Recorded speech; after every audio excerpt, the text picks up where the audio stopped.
Alam ko naman pa na hindi mo ko papabayaan. Danica! Danica! Danica! Ayop ka, papatayin kita! Nang ipakiusap ni Eric si Danica kay Eleazar, ay kinumusta agad ng dalaga ang papa niya na kahit siya ang hinostage ni Jaime. Agad namang sinabi ng Pangulo na hindi siya magiging okay hanggat hindi niya nakikita ng personal ang anak niya. Sinabi ni Danica na alam niyang hindi siya pababayaan ng papa niya. Nagpanik naman si Eleazar nang ibaling ni Eric yung cellphone sa mukha niya, kaya minura-mura siya ng Pangulo. Sabay binantaan niyang kapag sinaktan niya ang anak niya ay papatayin niya ito, pero sinabihan siya ni Eric na kumalma lang siya.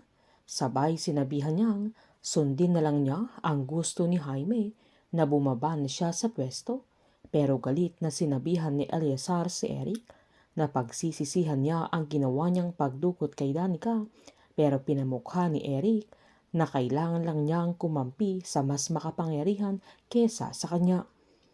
Gulong-gulo na si Eleazar sa sandaling yan, pero nangingibabaw sa puso niya na si Danica lamang ang pinakamahalagang meron siya sa mga sandaling yan.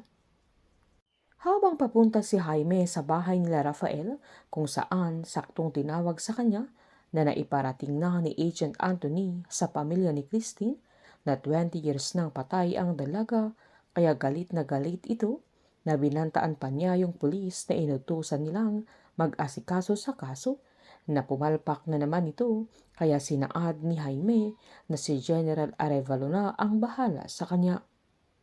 Masaya naman si Melanie dahil saktong-sakto kay Moises ang mga damit ni Roland, nang saktong lumapit din si Aling Nadia upang ipaalam na katatapos nilang mag-usap ni Mang Estong sa cellphone, kaya nalaman niyang na-confirm na si Christine nga talaga ang nahukay na kalansay sa site. Mas malungkot si Moises sa mga sandaling yan dahil alam niyang umaasa pa rin si Mang Estong na buhay pa ang panganay niya.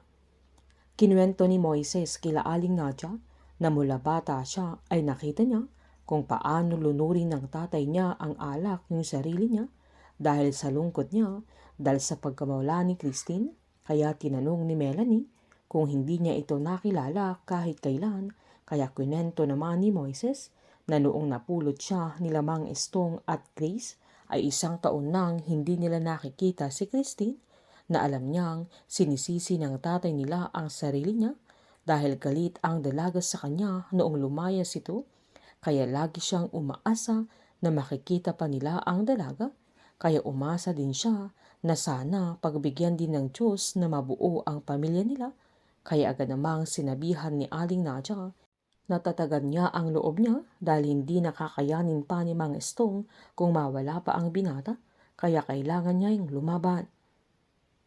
Habang yakap-yakap naman ni Mang Estong yung larawan ni Christine habang tulala ito, nang lapitan siya ni Grace kung saan sinisi din niya ang sarili niya dahil nagkasagutan sila ng ate niya bago ito lumayas.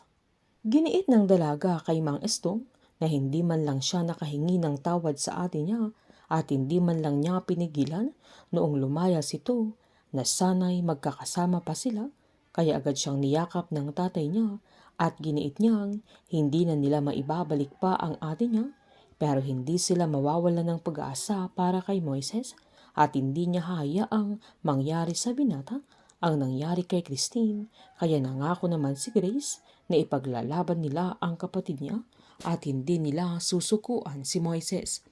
Painit ng painit ang mga tagpo, sabay-sabay po nating subaybayan ang advance episode ng Pamilya Sagrado dito lamang po sa aking channel. Patuloy lamang po manood at mag-subscribe para ma-update po kayo sa mga susunod na episode. Marami pong salamat.